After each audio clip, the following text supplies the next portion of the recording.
Hey weirdos, I'm Ash. And I'm Elena. And this is Morbid.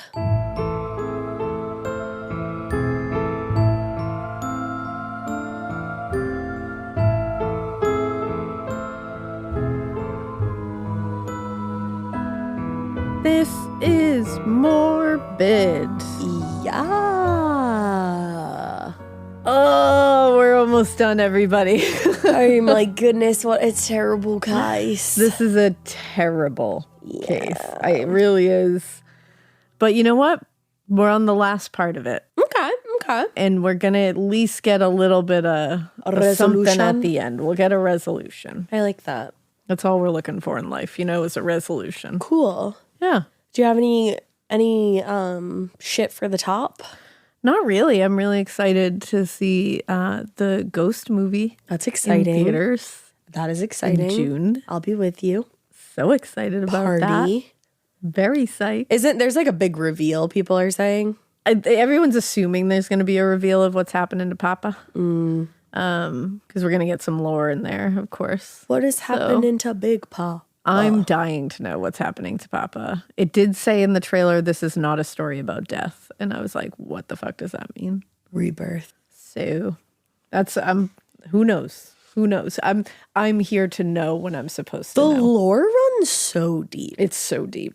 Yeah. I'm constantly learning new lore. And you're constantly like, I'm like, wait, what? I'm constantly sharing new lore with you that I've found. Sometimes I'm like, wait, who is the dad? It's very creative. It is really creative. And it's cool that it's like a band. Like it's fun. Because it's not like a typical band. No, it's fun as hell. I love it. I love how much you love it. I love how much I love it too. Your little eyes are so bright right now. They're twinkling. I don't know. I was like, your little fucking eyes. Your little beady fucking eyes are just twinkling. Your little beady fucking eyes. No. But what do you got? You know what? I'm on a sourdough journey, as everyone in my life knows. It's on a sourdough journey. It's overtaken my life. Drew went to his mom's yesterday, and he was like, yeah, Ash is on a bread journey. And she thought that was the funniest thing, a bread journey. A bread journey. But I wanted to shout out like all the weirdos for helping me, because I had this beautiful loaf that I made, and then I cut into it and I said, Arnor, what happened here? Because it's so involved. Yeah. But one weirdo in particular, I don't know if I should say their name or not, because they like didn't say if I could.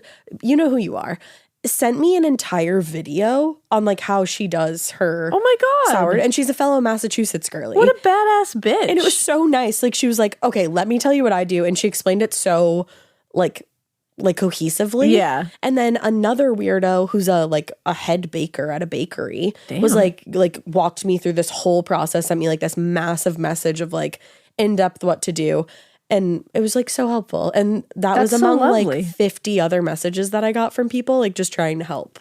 See, that's the nice part of social media. It is. And that's the only part that I pay attention to. That's the only part I like, to be honest. Pretty much. When things like that happen, you're like, well, shit. Yeah. This is what it's for. Let's come together over bread. Come together over bread. Sourdough with me. But yeah, I'm really excited. So I tried again. I love that. And I have 2 loaves in the fridge right now, but I proofed them last night on the counter. Don't worry, guys. For close to like 11 hours, because I keep it pretty cold in my house. So it's okay to bulk ferment for that long. Listen to me knowing terms and stuff. Just being a sourdough girly. It's really fun. If you want to go on a little journey with yourself and like you have the time, it's fucking fun. Like, and you have the time. It's bread takes time. A lot of time. Yeah, I was like, I don't think I'll be able to do this when I have children, but we'll try. But you know what? Who knows? Give it a shot. You know? And then in other news, pretty soon we're going to be releasing our bonus episode. So get ready for that. We have been listening to the Audible original title, Desperate Deadly Widows, with 4 women authors. So like, which is so fucking cool and different. Cool. I love that. Yeah. And it, like when I saw 4 different authors, I was like, wow, like what was that process? Yeah. Like, but listening to the title, it's so cohesive. It is. It feels like it was written by one person. It's like they became a super author together. Yeah, honestly. They became mega author. And it's like Mega Desk and The Office. Mega author. I love it. And they all just created this cohesive tale. That's really fun. And like each woman in the book is like just like has like such a distinct personality. Like I feel like it's almost like it's not the same subjects at all, but it's almost like Sex in the City where you're like, oh, I'm a Miranda. Yeah, you can like pick out who you are in this. Yeah, so we're going to be discussing that way more at length, ad nauseum, if you will. Ad nauseum, like book club style. Yeah, and we're going to have a special guest who you guys know and love. Yeah, you know them already. You love them. And it's going to be a lot of fun. They are like the perfect guest for this title. Literally the perfect guest. And I love them so much. I'm sorry if you guys hear my stomach growling. She's been loud. She today. Has. What did I said something earlier and your stomach was like, what? You also might be able to hear my chest rumbling. It's like crackling. Yeah, you're still going through it. Yeah, I woke up this morning and I thought I was much better. And then, well, I am. Yeah. But every time I cough, like afterwards, it's like a rumbling like settles. Like it's rumble. It's like a thunder clap. It's like a crackling of my chest. You know, it's hard out here in these streets in the world. It is. Everybody's getting sick. It's cold and flu season. And you know what? This story is not going to help anybody from not feeling sick. Yeah. Because you're going to feel sick. But it's the end. There's a resolution at the end. At least some kind of resolution. What is that? It's not like I'll tell you right now, they don't get away with it and go riding off into the sunset, never to be heard from again. So don't worry about that. They don't somehow get off on a technicality. No one's getting out of jail. Good. So good. So don't worry about that. They're gone. Bye, bitches. That's what it is. I was trying to think of the Jack's Mannequin lyrics of the resolution song. Oh, yeah. Light in the dark as I search for the resolution. That's how I feel. I love it. I need some light in the dark. Yeah. I'm not going to give it to you for a little while. Okay. So I apologize for that. So when we last left you, we were talking about the really horrific murder of Shirley Ann Robinson. Yeah. And I had said that it was over a year before they next killed again. Because again, they would go through these long periods of time where we assume they didn't kill anyone, but nobody's entirely convinced of that. Yeah, I can't say that I am. Yeah. And also it sounds like police were starting to kind of like... They were at least... They were there more often, so I'm sure it was harder to... For sure. But I wonder captive. If there's other areas that we could find victims in. Yeah, I agree. Now, like so many of the other victims of Fred and Rosemary West, 16-year-old Allison Chambers, 16, had come from a troubled upbringing and had actually spent her early years living between her parents, who had separated when she was very young. And she ended up going into different facilities where she would be living. That's so sad. Yeah. Now, Allison was described as a vulnerable girl from a disturbed background. Okay. That's how all the media described her. And when she was 15 and a half years old, she was placed at Jordensbrook. Now, according to Soons, Allison, quote, frequently withdrew into a fantasy life, and she composed romantic poetry and liked to draw pictures of an imaginary farm where she dreamed of living. Which is just so gut-wrenching. Devastating. Just retreated into that world. I want to be clear again, once again, I'm going to say it before all of these entries into this series. A lot of trigger warning for a lot of sexual sadism and, sexual assaults. Yeah. Murder with sexual assault. I mean, it's really bad. And in this one in particular, we're going to get a little bit into their own children. Oh. I'm not tapping into a lot of those details for my own stuff. But, I mean, you can read... the book that I gave you, we're gonna link it here. Anne Marie's book. I encourage you to read that to get it right from her because she's the one who lived it. Right. I'm not going to go into the nitty gritty of everything, but I am going to let you know something because they end up murdering another one of their children. So that will be in here. Now, so Allison sounds like she was just living this, tough life, tough upbringing, and she was just retreating into a fantasy world. Right. And the fact that she had this very specific farm, imaginary farm that she had where she just dreamed of it being a reality and she lived there is just gut-wrenching. It really is. And what's even worse is Fred and Rosemary West specifically prey on that one aspect of her life. That makes a lot of sense that they did. But because she would retreat often into her fantasy world and she would write poetry, which honestly is a sign of intelligence and beauty and, everything right in the world. A great personality to be around. Kids are usually pretty rough. So she was ruthlessly bullied and mocked at the girls' home. The other girls would mock her, which I'm like, girls, let's be nice to other girls. Yeah, you're all going through it. So yeah, exactly. We'll get through together instead of against each other. This left her leaving even more isolated and more lonely. So she's unable to make friends at school. She did have one friend. Okay. Who was a teenager named Anne. And this teenager lived at 25 Cromwell Street. Yeah. Now, since Allison was, wicked lonely, prone to fantasy, she was easy prey for Fred and Rose, who had a knack of knowing exactly what to say to manipulate girls just like Allison, who had gone through what she had gone through. On her various visits to the house, Rose would tell Allison that she could relate. She knew exactly how this girl felt. She gave her gifts. At one point, she gave her a gold-colored necklace with her name on it and showed the girl a picture of a farm and told her that she and Fred owned that farm and Allison could live there once she moved out of Jordanbrook. What the fuck? Now, it turned out that photo was just an image from a realtor's brochure. But they knew it was enough to draw Allison even deeper into their world. Of course. And Fred was equally as fucked up and, manipulative and his regular self, leaving her, he would lavish her with praise and attention. He would give her a lot of attention, which is what she was like, in positive attention. Yeah, she wasn't getting that anywhere else. And when she would go back to school, she would tell the other girls she'd met an older man who gave her all kinds of gifts and they were in love. Oh, no.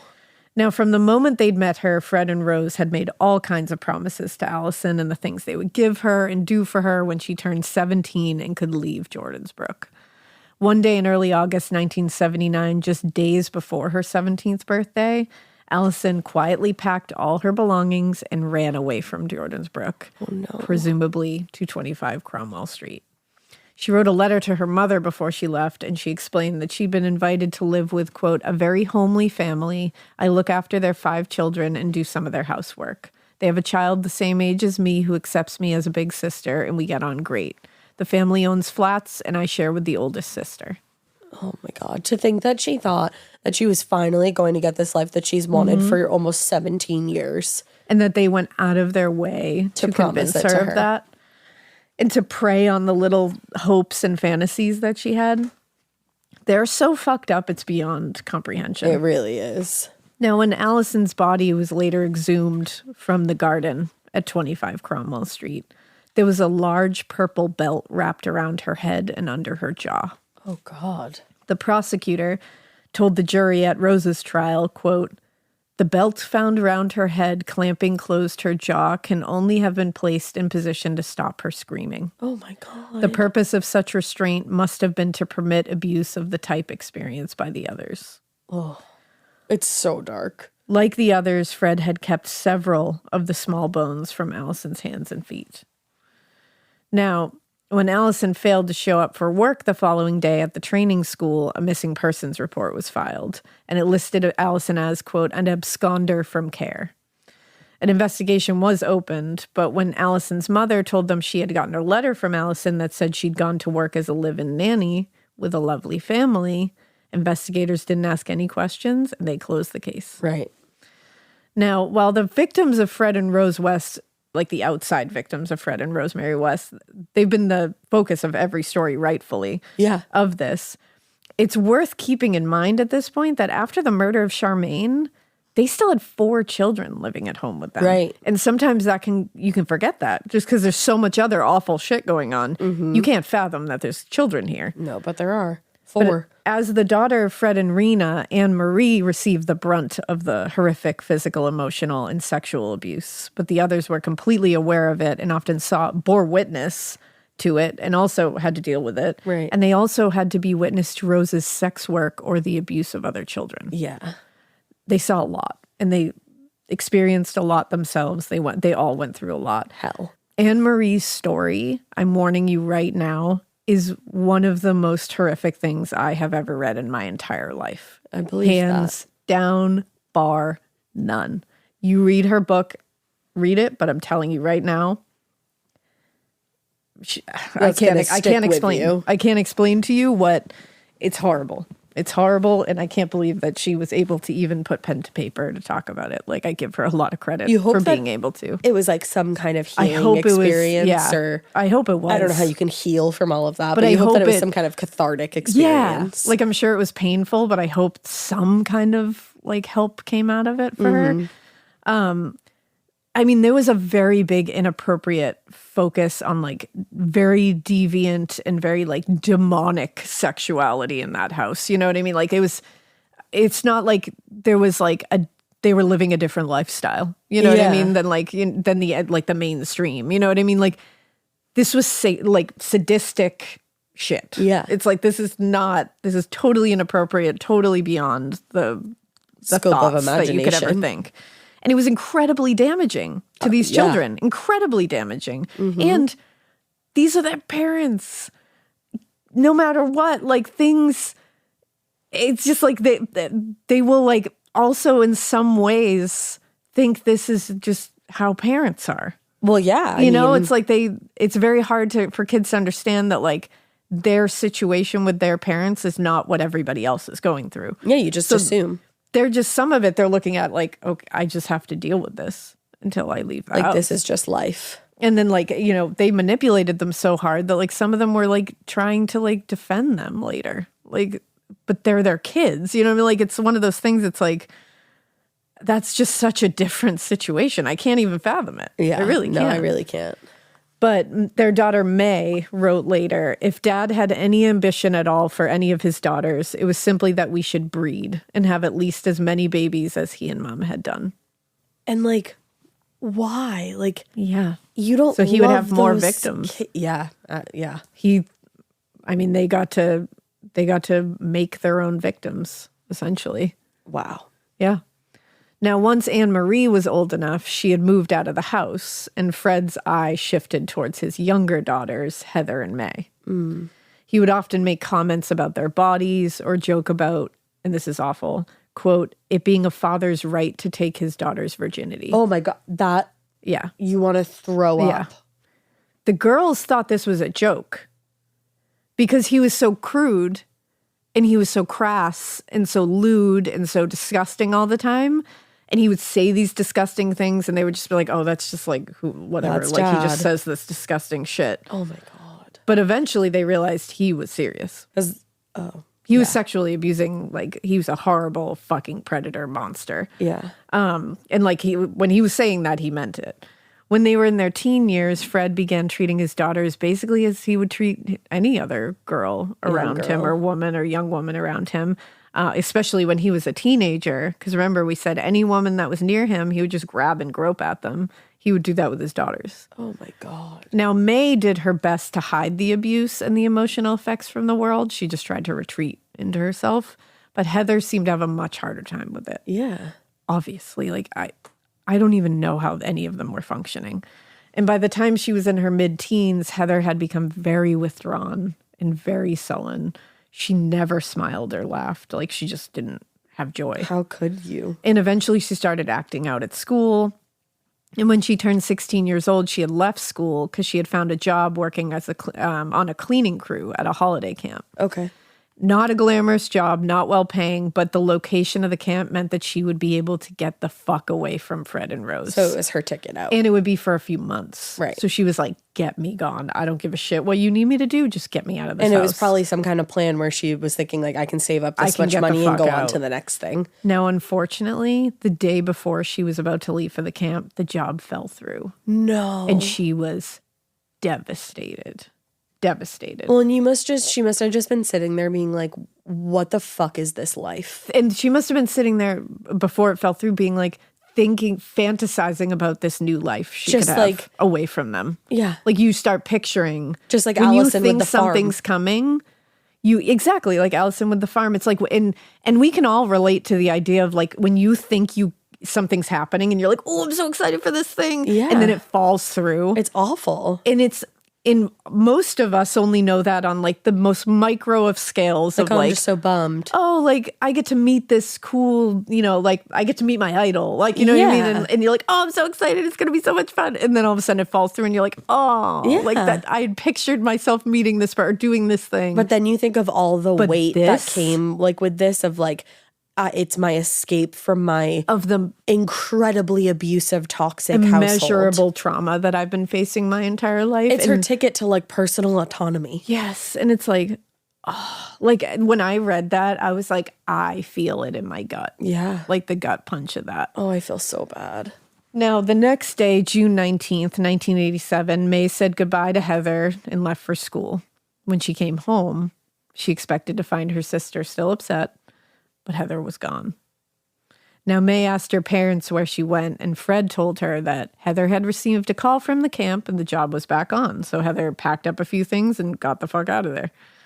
Now, this was supposed to be a positive thing, but May said something didn't hit right for her. She could immediately tell. These kids, as much as like, they're their parents, and so they just kind of dealt with this stuff. Know. And they know their parents too. Yeah. They know what their parents are. All of them had their parents' numbers. Every single fucking one of them. Well, and they've also seen people come on as like nannies and then just fucking disappear forever. And they've heard shit. There's no way they're not hearing screaming, crying, like horrible stuff. They know what their parents are capable of. They've experienced it. They've seen it. They've witnessed it. They've heard it. They've experienced it personally. Right. And they're probably so much more connected than even like a typical sibling duo because they have that shared experience of trauma. And so May knew immediately something's wrong here. She said her father seemed almost cheerful about sharing the news, but she said Rose seemed very upset about Heather leaving. That's her daughter. Which Fred explained away as her being just disappointed that like she thought Heather was going to be staying, but now she's not, so she's sad that she's leaving. Was Rose involved with the sexual abuse of her kids in way of participating, or was that just Fred? She was involved in, at the very least, like a bystander. Okay. Of letting it happen, because like, and again, some of the things that were done to some of these kids, and like Anne Marie in particular, was out in the open for everybody to see. Okay. And it was horrific. I mean, how do you not step in and protect your kid? Because you're a fucking monster. Rose is a monster. She's a monster right along with Fred. She gets nothing. I'm just like, how do you not have that motherly instinct after carrying a baby in your womb for 9 fucking months? I don't get it. And then really just to let a man do that and to stand there and do nothing, like, yeah, I mean, like, that's your kid. Because I didn't read too far into like how she participated. Yeah, but she certainly is not. At the very least, she didn't stop it, and she's certainly not a passive person in any of that. She's very much actively, at least in some way, shape, or form. That's so heinous. She's fucking terrible. So the West children had spent, again, their entire lives being manipulated, lied to, and abused by their parents, especially their father. So even though they knew he wasn't telling the truth about Heather, they knew this was a lie. But it's just like, what can they do? They also knew you don't push him. Mm-hmm. So we're not going to push him. Because then you'll be in the same position. Yeah. And they're like, who knows what's going to happen?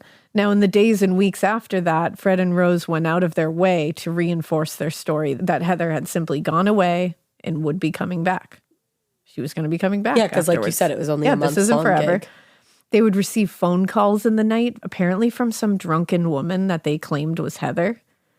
And then they would get in an argument on the phone and hang up with her. And the children were like, okay, I guess she's all right and she's going to be home.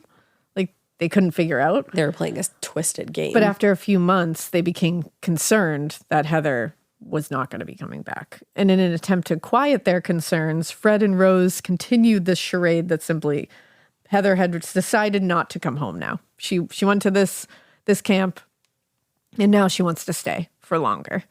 And, you know, in fact, she's so mad at us now. Like, she's had enough of this house, apparently. She's like, they decided to shit all over her and be like, she's just like, you know. She's turned on us. Whatever. She's turned on us, and now she doesn't want to have any contact with us at all. Gee, I wonder why, if that was actually the case. May knew this was a lie, but what was she going to do? But and she was like, honestly, all my parents did was lie to me. Right. Like they just lied and manipulated. Like, so she's like, what else is new? I can't say anything. I don't know what else to say to anybody. Like all the kids were handling it differently. So they all had to retreat in themselves. Now, Heather never came home. Obviously. And May never saw her sister again. And in time, May and her siblings would learn that their sister didn't leave for a job in 1987, but was in fact killed by their parents. Now, in his interview with police, Fred told investigators that he's such a fucking asshole. This is their new story. He told investigators that they thought that their daughter was actually a lesbian and was planning to leave with a woman on the night she went missing. So he said Heather told him, and he quotes, "If you don't let me fucking go, I'll give all the kids acid and they'll all jump off the church roof and kill themselves." Seems legit. Seems legit, right? And Fred's claimed that sent him into a rage, and he grabbed her by the neck and began choking her. And he told detectives, "I can't even remember what happened, but the next minute she's blue." Incorrect. Yeah. He then said when she was dead, he dismembered Heather's body and buried her remains in the garden. His daughter. Dismembered his daughter. Now, May says she never believed that story for a fucking second. Also, I'm just trying to tally it. I'm pretty sure he's killed 3 of his kids at this point. Or 2. Because he didn't kill Charmaine. But he's killed Shirley was pregnant. And Anne. And Anne. Yeah. So the fact that we can't even tally up how many of his own children that he's killed. Yeah, because he's killed unborn several pregnant children. women. Pregnant with his child. And like we're talking like 8 months pregnant. Yeah. With brutally tortured and murdered. In fact, in both cases, he waited very long into the pregnancy. Yeah. Yeah. That's a whole different pathology. Yeah. That's something that should be studied. That's something's happening there. Wow. Yeah. Wow. Now, May never believed this story either. No. And neither did investigators. No, investigators were like, sense. fuck off. Detectives had 2 theories as to Heather's death, both easily plausible. In the first, they believe Fred attempted to sexually assault his daughter, and when she resisted, he began choking her. Yep. This theory was supported by the fact that Heather was buried naked. Like the other victims, she had no clothing. No clothing was found in the grave. Also, like the other victims, there were several bones missing from her hands and feet as well. Really? The second theory is that Heather had become a liability, and they feared that she would, or maybe she threatened to, tell someone about the abuse that had been occurring in the home for well over a decade. Right. Now, regardless of what the motive for her murder was, Heather would be the final body buried in the West Garden, and it would be her disappearance that would actually bring an end to their killing spree. Okay. Now, it's unclear why, and this is really wild, there was an 8-year gap in the murders between Allison Chambers and Heather. Really? 8 years. And what they think is it's entirely possible that they killed other women and buried them elsewhere. Yeah. Because they also were, frankly, running out of room at their own place. Well, yeah, I mean, they'd run out of room in the basement. and were now filling the garden. And I don't know like what the neighbor situation is, like how close they are to other homes. They're pretty close, so it's like they don't have a ton of space. Right. So I would bet a lot of money that there are other victims around that they will eventually, hopefully, find. Now, what is clear, though, is that Heather's murder was definitely different from the other victims as well. Like Anna McFall, it seems that Heather was likely killed in their eyes to solve a problem that they saw, being discovered. They didn't want to be found out. Right. This wasn't entirely like one of their sexual sadist, like killing for sexual gratification murders.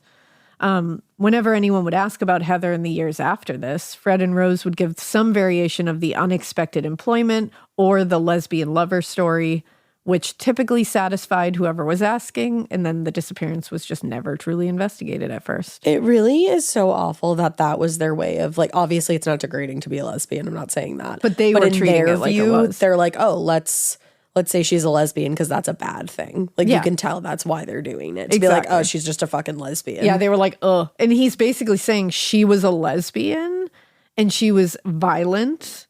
Yeah. And, like, I had to kill her to save us all. Like, I had to get rid of ridiculous. this violent lesbian. And it's like no. You're degrading her even in death. Yeah, like, no.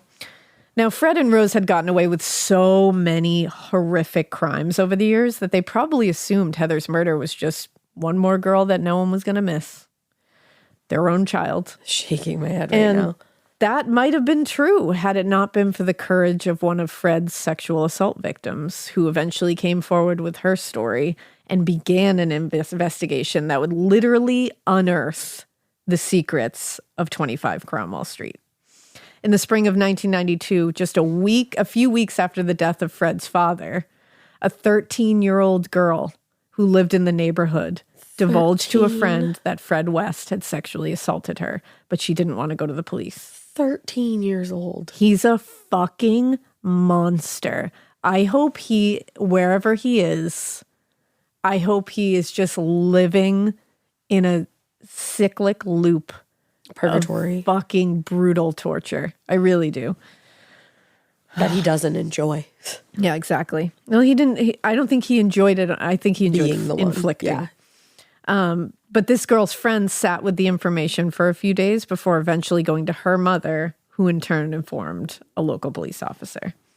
Now, the tip about the Wests prompted an investigation, which was led by veteran detective Hazel Savage, which is such a cool name. Love it. Who this investigator, this detective, had experience working sex crimes and crimes involving children. So perfect person to get involved in this. Wow.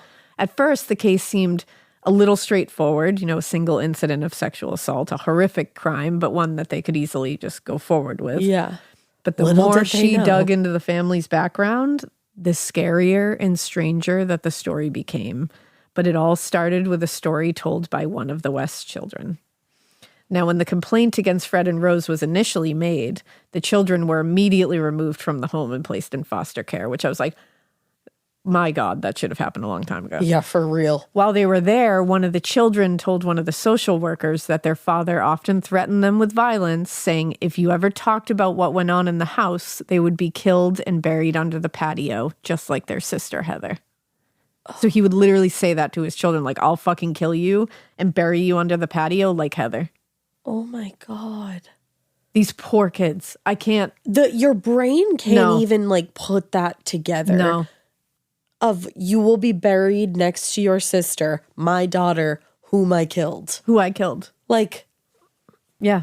My brain is just all over the place right now. And also to me, that puts a lot more weight on the idea that Heather might have said, I'm leaving and I'm telling, or they had some weird idea that she was going to, and that's why she was killed. Absolutely. Yeah. I agree with you.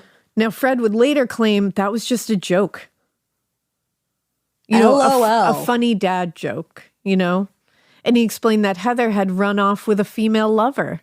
She was a lesbian, everybody. That's what he keeps trying to claim.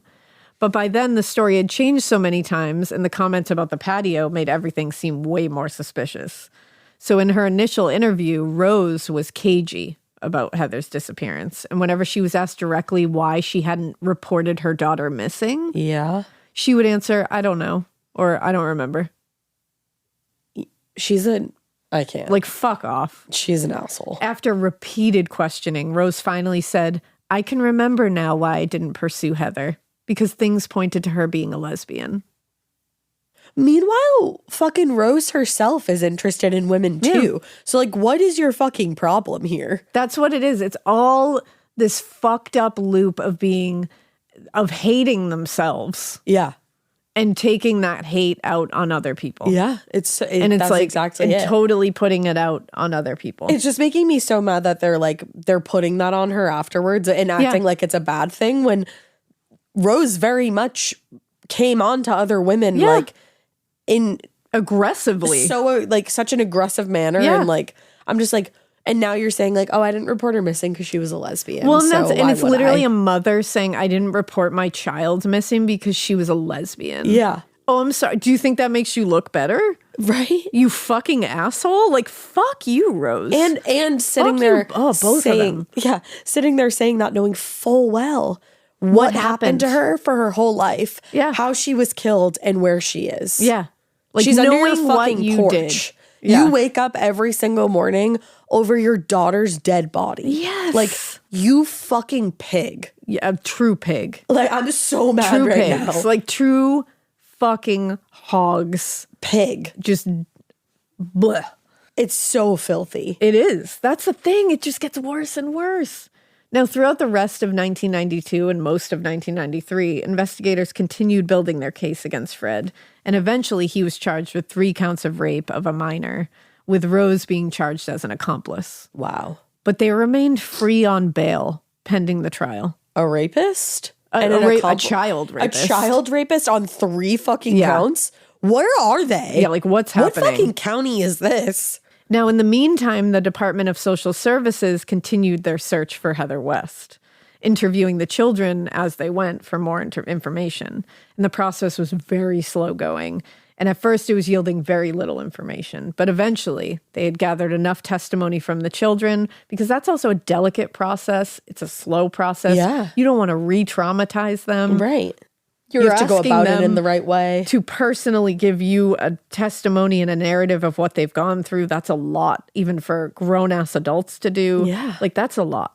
And you're doing it while their life has just been, like, upended in so many ways. Exactly. But they had eventually gathered enough testimony from the children, as well as other witnesses, and they strongly suspected that there was vital evidence of murder in the house on Cromwell Street. Yeah.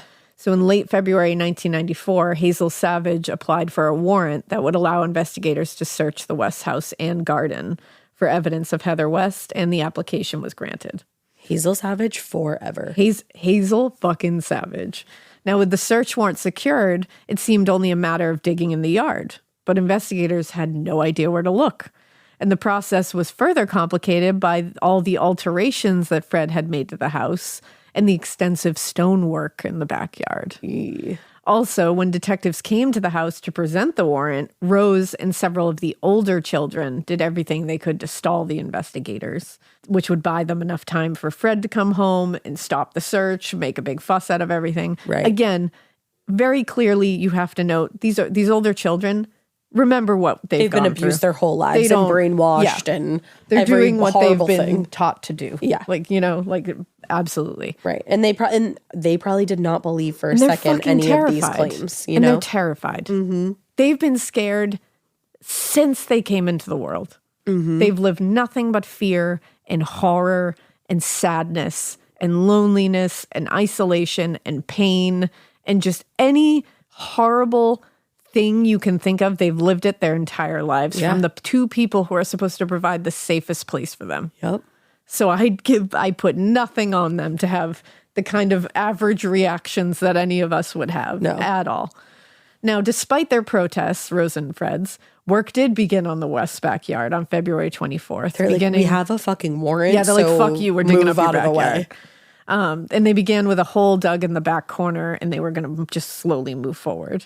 The work was very slow, but they were very methodical about it. And it was kept getting stalled and interrupted and fucked up by Fred and Rose, because they kept interfering and arguing with investigators whenever they could. Like, they just kept trying to fuck it up. Also, like, okay, cool. Why don't you go sit in jail then and await your fucking sentencing for your fucking thing that you're on bail for right now? You're interfering with an investigation. Yeah, you should like, be arrested. Cool. Go sit in a fucking jail cell. But after a few days, it did seem to have dawned on Fred that he wasn't going to be able to stop this search, and that they were going to discover a lot. And he was like, they're also going to move into the house. They have a warrant for the house as well. So they're going into that basement, and they're going to find that. So given that, it probably seemed no use in keeping up the charade. So Fred went to Detective Savage and told her they may as well bring him in. And they hadn't found anything yet. And he was like, you know what? You might as well. I mean, they were going to. As they led Fred from the house. Now, he walked up to Hazel Savage and said, you might as well bring me in, because you're going to find shit. And she was like, awesome. Okay. They led him to from the house to the police car, and he made a large public spectacle, protesting, screaming, and being like, I didn't kill her. Like, acting like he didn't just walk up to somebody and say, you might as well bring me in, because there's going to be a ton of stuff and here. Acting like it's not going to come out very soon when they're done with this whole excavation process, that there are however many numerous bodies outside, and then when they move inside, however many bodies are inside. That the basement is literally filled. The point that you ran out of room. Yeah. Like, I don't really know what you're doing here because all of this is coming to light within weeks. Well, also, they got him in the car, closed the door, and he immediately confessed to murdering Heather. Yeah, so there you go. So he, all the way to the car, I didn't kill her. How dare you? I didn't kill her. Gets in the car and he's like, I did. I killed her. Can you imagine? And then he literally looked at Savage and he said, Detective Savage, you're digging in the wrong place. What a pompous asshole. Like, what a fucking asshole. Like, and also, like, what the fuck is wrong with you?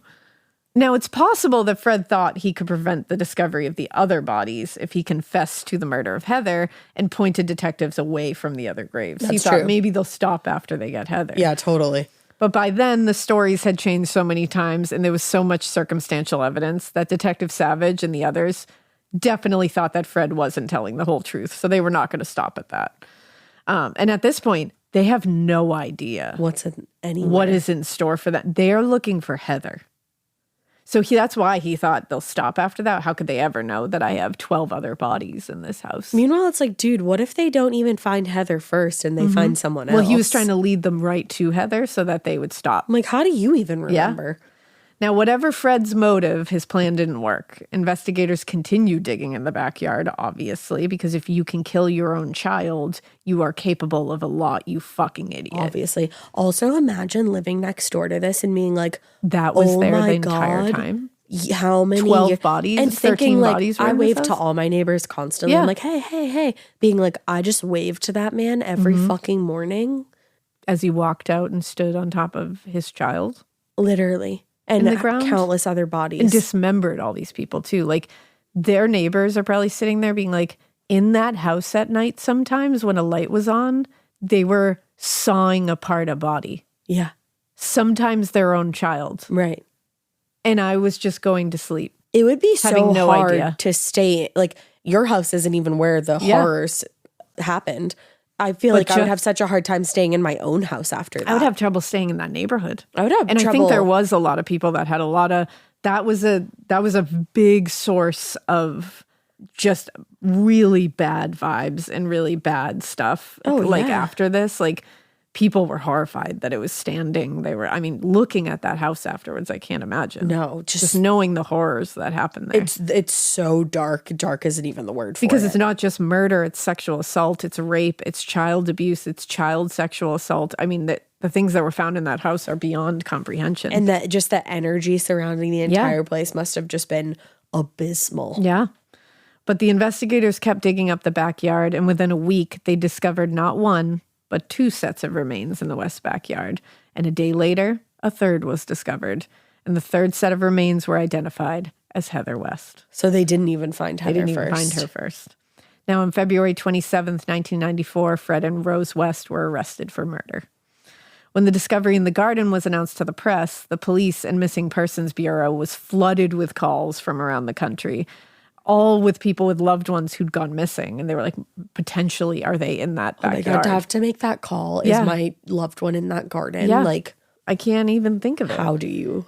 Bureau Director Christopher Dre told the press, we have been inundated with calls. We have 19 lines, and during yesterday, they were engaged constantly. As the search kept going, local residents watched in absolute horror, these neighbors, as one body after another was taken from this home. They just watched being like, what the fuck? And at the same time, Stephen and one of the other siblings, West siblings, began speaking to reporters to try to defend their parents. And in the interview with the Gloucester Echo, Stephen repeated the story about Heather running off and insisted she was still alive. And he said, we would not live here if we thought they had murdered her. No, of course that tells you the depth of how they're being manipulated and abused here. Like, they have been taught to be this way. And they're probably just desperate to think and to they want to believe themselves, she's like, alive. I would never have been in this house if I knew she was back if there. I knew that they killed my sister. Like, but as the days went on, it was getting harder to defend Fred and Rose. And by the end of the first week of March, the 9th body had been removed from the West house. And investigators, and this was within only a couple weeks. My God. And investigators expected to find more in the basement. So that was just the backyard. Yard. 9 bodies in the yard. By that point, Fred had been formally charged with the murder of Heather and the murder of former lodger Shirley Ann Robinson, but detectives fully expected that there were going to be way more charges to come. The growing number of bodies and the very slow identification process led to a great deal of speculation, especially around the disappearance of Mary Bastholm many years earlier.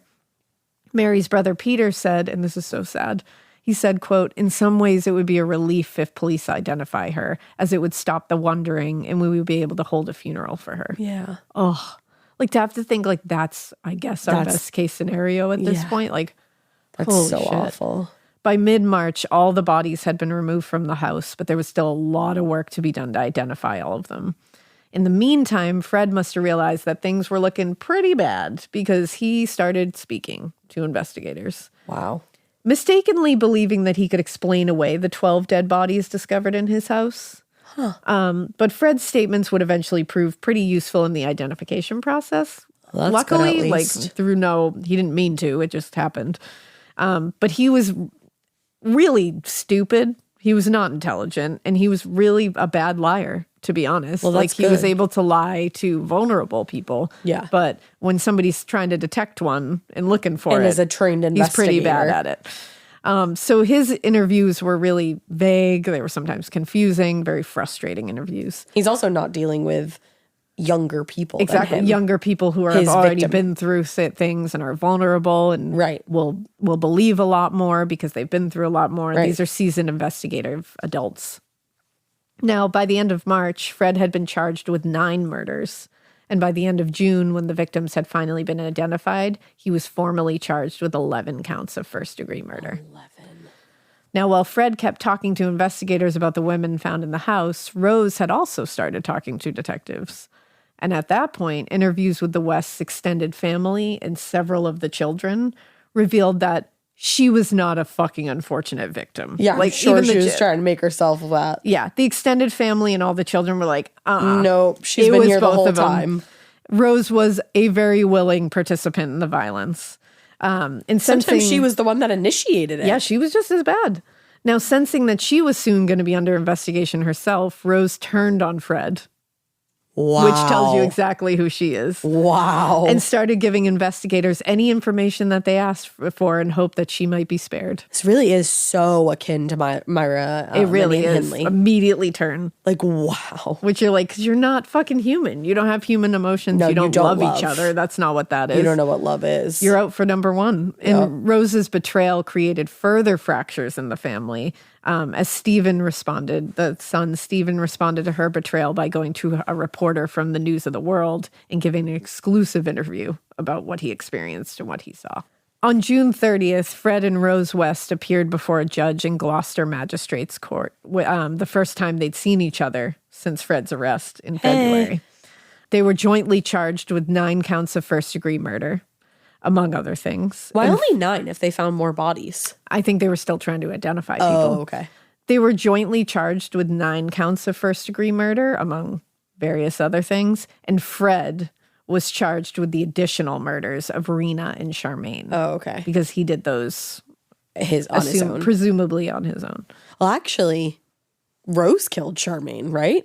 That's what we think, but he ended up. I think he ended up. I mean, not that I'm like, exactly oh no, Fred sure. shouldn't have charged, been charged for not. that. I'm just like, wait a second. I think it was just going off of evidence, but and also remember, he was the one who disposed of Charmaine's body and dismembered her. Yes. So there was that. I don't know what the lead up, and again, we don't know the details of the lead up to that. We presume that Rose was the one to kill her. Rage killed that little girl. Ugh. Now, as the summer turned to fall, it must have occurred to Fred that things were really bad for him at this point. Yeah. No matter what he told investigators about supposedly consensual sexual encounters and relationships. Why are they all dead in your garden, dude? Accidents. He kept saying they were all whoops. You're so unfortunate. Yeah, it's wild. But no matter what he was saying, he'd left a trail of bodies in 3 locations, and no lies or excuses were going to be enough to spare him the absolute harshest penalties available. Like, he wasn't getting out of it. Like, what are you even thinking at that point? Yeah. Now, it hit him. I mean, he knew, right? There's no getting out of it. I'm going to get the worst. Whatever they can give me, I'm going to get it. So on the afternoon of January 1st, 1995, just before 1 p.m., a prison officer at Winson Green Jail in Birmingham went to check on Fred and found him hanging from a noose that he'd fashioned from his own shirt. That makes me so angry. That motherfucker should have been on 24/7 surveillance before he got to do anything. Well, so medical personnel tried for 30 minutes to revive him, but their efforts were useless. He was dead. But Fred had been on suicide watch since the hearing in July. But in December, those restrictions had been lifted. He was no longer deemed high risk. So he had been on suicide watch for months. And then the second he got off of it. The second it was lifted. In fact, the asshole seemed to be in high spirits the night before his death. He played pool. He was celebrating the New Year with the other inmates. He was celebrating his last fucking day on Earth. One of the guards told reporters he seemed completely normal. It was just like any other day. Wow. Now, this is the only thing that's good, I guess, is that the news of Fred's death was met with resounding cheers from nearly everyone who'd been affected by his murders. So that is good. So as long as they look happy. at it as that's good enough for me. Allison Chambers' mother, Joan Owen, said, "This is the best news I've heard for a long time. After all the evil things he did, that's must be the only good thing he ever did. Anyone who can do what he did and then walk around and act as if nothing happened is truly evil." Absolutely. Anne Marie's husband, Chris Davis, was very enthusiastic about the news, calling Fred's suicide a great result and saying he will rot in hell for what he did. He deserves everything that's waiting for him. He sure does. And I does. say, agreed. Here, sir. here, chin, chin. Here. Now, although Fred's suicide meant that he was not going to be legally held accountable for the crimes he committed, nearly everyone seemed to take the news well, including those who worked in the justice system, to be honest. Well, and if you think about it, it's like he's able to sit there in fucking jail and play pool and shoot the shit with other inmates. Like, he shouldn't have that ability. Now he can rot in the ground. Rot and hail. Yeah, rot and heal. Now, the massive investigation had taken a huge financial toll on I always say this wrong, and I apologize. I'm going to try to say it right. Gloucestershire. I think that sounded good. Justice system. I hope I said that right for you guys. And was an immense strain on the municipality's resources. I mean, they were struggling through this. So if nothing else, it saved everyone a lot of time, money, and heartache. Well, that's good. So everyone to which I say, seems... see ya. Yeah, honestly, everybody involved seems fine with it. So that's I'm all good. that I'll take. At first, I was like, "Come on!" Well, and that's honestly, I see why you said that, because there is a part of it that you're like, "Fuck." He didn't face the music. Well, and also his death presented a big problem for the Crown Prosecution Service because Really? they were intending to prosecute Rose. With Fred unable to corroborate any of the statements he'd made regarding her participation in the murders, they weren't admissible in court anymore, his statements. And they would have to rely on Rose's statements alone. So that's not good. So that sucks. Now, despite pressure to drop the charges against Rose, which would save, obviously, a lot of time and money, Detective Superintendent John Bennett, who was in charge of the case, reassured the families that the case against Rose was going forward. That's a real one right there. He said, whilst finance must always be a consideration with any investigation or inquiry, it is always secondary to the result of any of the inquiries we have undertaken. Yeah. We are totally committed to the care of the victims' families with this case. That's incredible. Now, Rose's trial began October 3rd, 1995 at Winchester Crown Court in Hampshire before Justice Charles Mantell. I like Justice Charles Mantell. You have to wonder where that other justice was that like threw out the first sexual assault case. I'm like, where are you? Where are buddy? you? Because let's smack him in the face a little bit. But I'm glad we have a justice now that we like here. He's good. Now, arguing for the Crown was prosecutor Brian Levison, while Rose's defense team was led by Richard Ferguson. In the months leading up to the trial, the defense made a lot of attempts to get it thrown out completely. Wow. Which I'm like, how do you fucking sleep at night? I'm sorry. I know we've gone through this, and I know I'll get a ton of messages that are like, that's our job. I know that. I realize this one, though, you're like... This one I don't understand. No. I know it's their job. I get Mama's that. not innocent, though. But like... I personally don't. I could never. Mama's not innocent, and I'm sorry, but y'all don't believe that she is. But they were trying to get it thrown out on the logical idea that given the intense and lurid press coverage since the arrest, there was no way that Rose was going to get a fair trial. Well, but the judge said, disagree. And the case was allowed to proceed, which I love that the judge was like, yeah, nope, I don't think so. I think it's good. Maybe don't be involved in murdering that many people and you'll find a fair trial. You won't actually have to have a trial. Yeah, because you suck. That? Now, in his opening statement to the jury, Justice Mantell reminded them that they were expected to leave behind all preconceptions, prejudice, and sentiment that they had about the defendant and base their decisions entirely on the case as it was presented in court. So he did his due diligence. He says, enter upon your very heavy responsibility in a clear-cut way, unaffected by anything you may have read about this case, which certainly has its sensational aspects. Can you imagine sitting on this jury? No.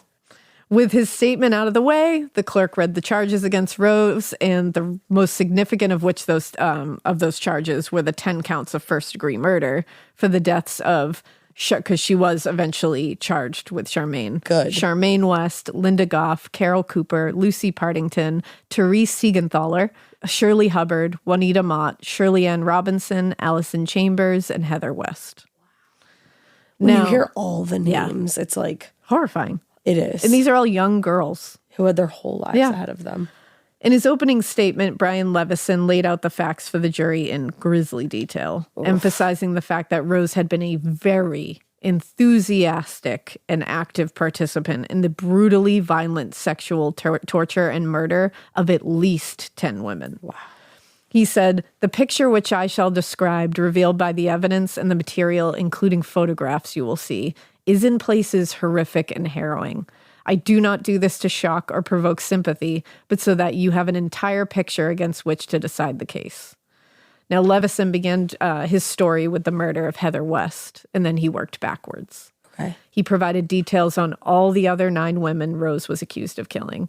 And he said, for the rest, their last moments on earth were as objects of the sexual depravity of this woman and her husband. Yup. Which I think is a perfect way of describing it, and it is so bone-chilling and so fucking gut-wrenching, but it's the truth. And it paints the picture of, like, look at this fucking monster sitting before you. She treated them as objects. She very much did. I mean, the fact that they covered their faces the way they did. And she was part of everything. Yeah.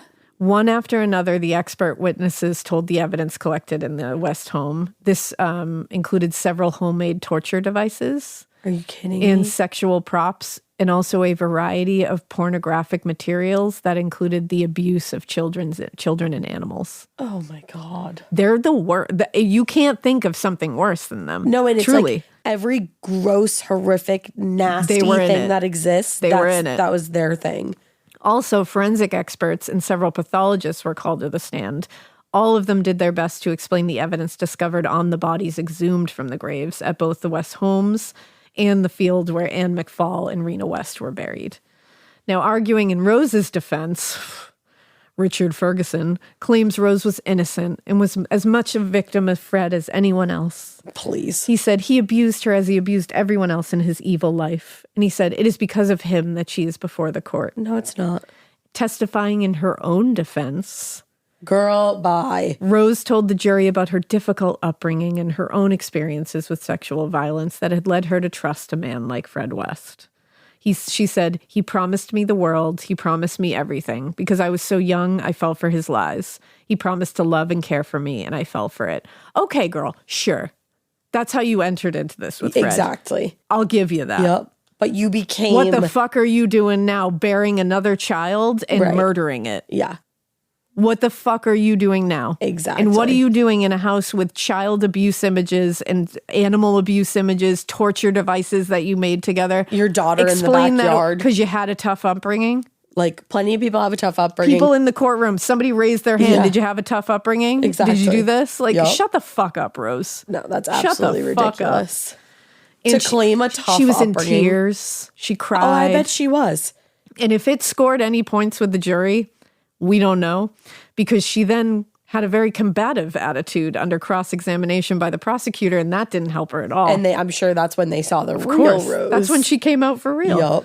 Rose had portrayed herself as a scapegoat for Fred's crimes, saying, I'm the one now in the spotlight. Fred Russ is dead, and I've got to be made responsible for what he has done. Bitch, please. Levison, though, said fuck off, Rose. He didn't hesitate. Good. He fired right back saying, it's not everyone dumping everything on you. It's you dumping everything on Fred. You fully participated in each and every murder, didn't you? Yup. And it's possible that a 1995 jury could have been sympathetic to the argument put forth by the defense. Absolutely. Of course. But the problem was there was like no evidence or testimony to back up any of the claims she had of being an innocent victim. Right. Fred and Rose had developed very few social relationships outside of themselves, at least very few that weren't built on sexual exploitation. So there was almost no one who would testify on her behalf. Like, no one. Anybody who testified was testifying against her. There was no one that was going to sit up there and say she was anything but a fucking monster. Good. And also in the years since the arrests were first made, the family had fractured apart even more. Right. With nearly everyone abandoning Fred and Rose. Well, because at that point, it's like everything's coming to light. Deny. Like, and they're probably at this point processing their own traumas now that they have time to be away from their parents, the monsters. And the result of her very tearful performance was pretty ineffective. Yeah. So she really wasted You didn't give her a time. fuck for all those girls crying. In fact, you couldn't even see it. You wrapped their head in plastic tape while they cried underneath that. So fuck you. So fuck you, Rose. But further complicating matters was the multiple witnesses and living victims who testified that they had been sexually assaulted and abused by both Fred and Rose at their home on Cromwell Street. So she wasn't going to get, I don't know what she... Good try. That's the thing. They're still living people that you've affected. That are going to come out and say, fuck you, you were part of the whole thing. Exactly. Good. When Levison confronted Rose with the violent sexual assault on Caroline Owens in 1972, Rose responded by saying, are you ready for this? No. Her response to this? No. It was a one-off. It was the one mistake I made in my life. I regret it now. The one mistake. You killed an 8-year-old. One-off. You killed a fucking 8-year-old. You sat by and watched your fucking husband kill your daughter. You sat by and you fucking participated in how many other murders, and you want to sit there and call it a one-off? It was this woman's violent and brutal and horrific and traumatizing sexual assaults and torture was a one-off. It's one mistake I made. A mistake is like, oh, fuck, I just got in like a fender bender. Oopsie. A mistake is, oops, I put someone on an email I shouldn't have. Yeah. That's a mistake. Oops. My bad. The fact that her mind works that way, that she's like, it was a one-off. Like, why are you even bringing that up? That a one-off. Nobody else's one mistake in their life is violently torturing and sexually assaulting a woman. No, sorry, sure that's not. That's not what anybody can describe as a one-off. Oops, a mistake. No. But, and the thing was, it wasn't a one-off. No. Since the jury had just heard testimony from a number of other young women who told the court about their assault by Fred and Rose West. It was never just Fred. Nope. None of these women were getting up there saying, oh yeah, and Rose was just, around the house or something. No, Rose actively participated. She was in the room doing the same things.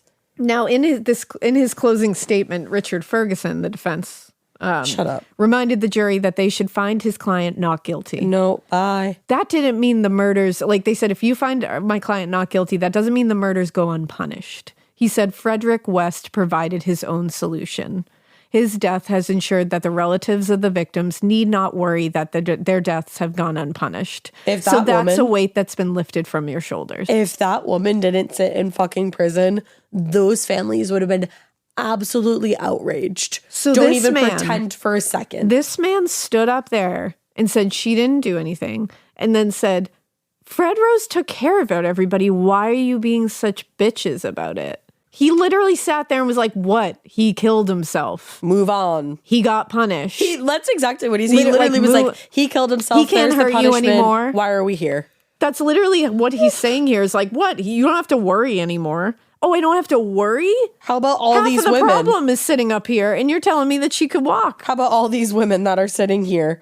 Oh, yeah. Telling me their experiences. Also, what if she were to meet somebody as equally depraved? Exactly. You're going to tell me that's not going to happen again? She'll go find it. She fucking has a type, clearly. Well, and as he had done through most of the trial, he used his closing arguments to put all of the responsibility on Fred and reminded the jury that the case was almost entirely circumstantial. And then he warned them not to get caught up in the details about Fred and Rose's quote-unquote unconventional sex life. I was like, you, sir? Unconventional. Honestly, my antenna's up on you if that's what you call this. Like, I'd be like, somebody needs to go search his fucking hard drive. What's going on there? Unconventional sex life is what you're calling this? That man practiced. Like, I know you got a job. I know you got a job to do. Wow, you did it. You use the phrase unconventional sex. You could have omitted that one. He practiced that in his closing arguments before standing up there in front of everybody. You could have omitted that. Somebody probably signed off on that and was like, yeah, good call. Yeah, that's fine. What the actual motherfucking fuck? Blew my mind. Unconventional. In the end, the jury was thankfully pretty unmoved by Ferguson's argument. Thankfully. Yeah. I mean, you never know how something's going to go, but like in this, I mean. You're like, come on, my guy. Yeah. And on November 22nd, 1995, Rose West was found guilty of all 10 murders, with the judge passing sentence the very same day. Good. And Judge Mantell said, the sentence is one of life in prison. If any attention is paid to what I think, you will never be released. And I was like, let's go. Yeah, honestly. Judge Mantell imposed the maximum penalty allowed by the law, sentencing her to at least 25 years. But in 1997, Home Secretary Jack Straw, citing the brutality of the case, because it is quite clearly above and beyond most cases 100%. He imposed a whole life tariff, meaning Rose would spend the rest of her life in prison. I've never even heard of that. Well, this was only the second time the sentence had been imposed on a woman in UK history. Wow. And it's because it's so brutal. They were like, you can never leave. Like, we can never let you out. That's crazy. I want to look up the first person who got it. I know. I didn't look it up. I should have. But yeah, if you will look it up. Now, Rose maintains her innocence. Get so fucking fucked into the sun, Rose. Truly. Fuck off. But since her failed bid at an appeal in 1996, the year that Ash came into this world, she's declined to pursue any further appeals. Because one, she knows she's guilty as fuck. And two, she knows she's not getting out. Interesting, actually. Myra Hindley ended up getting one. I wondered if it was Myra. She's not the only one. I wondered if it was Myra. There's Myra, and then there's Joanna Dennehy. Oh, okay. I'm not sure. I wondered if Myra was going to be in there. So Fred and Rose West are among clearly the most prolific and shocking and horrific and brutal and sadistic serial killers in UK history. Yeah, definitely. And their story and those of their victims honestly remains as horrifying and appalling today as it did when they were first arrested. And that's some 30 years ago. But while Rose has been in prison since her sentencing, the story has continued to evolve. In 1996, Anne Marie Davis, the West's oldest daughter, alleged that her uncle John West had sexually assaulted her more than 300 times between 1975 and 1980. Oh, no. And that's her uncle. According to Anne Marie, when she complained to Rose about the abuse, her mother laughed and told her, "Don't be stupid." Don't be stupid about what? John West was arrested and was facing a trial himself when he hanged himself in his garage in November 1996. What? Yeah, same fate. Wow.